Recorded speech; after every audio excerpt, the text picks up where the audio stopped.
என்ன விசேஷம்? எல்லாரும் எப்படி இருக்கீங்க? நான் டக்கரா இருக்கேன். வணக்கம்டா மாப்ளேடா.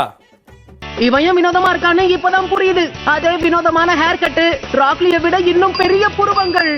ஏய், காய் சந்தையை பத்தி தப்பா பேசாதீங்க. இவன் வேற என்னை ரொம்ப டார்ச்சர் பண்றான். உன்னோட தண்டனைக்கான நேரம் இந்த பயல.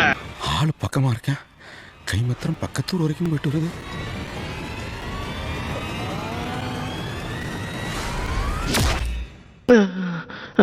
என்ன முதல்ல மன்னிச்சிரு. இது எல்லாமே உன்னோட நல்லதுக்காகத்தான். Sir, சென்சை சென்சை. No words. Crying is only coming. நாம கிளம்பலாம். ஓகே. சரி, ஜூனின் தேர்வு என்ன ஆச்சு? அத பத்தி மறந்துட்டீங்களா என்ன? ஆமா, நான் மறந்தே போயிட்டேன்.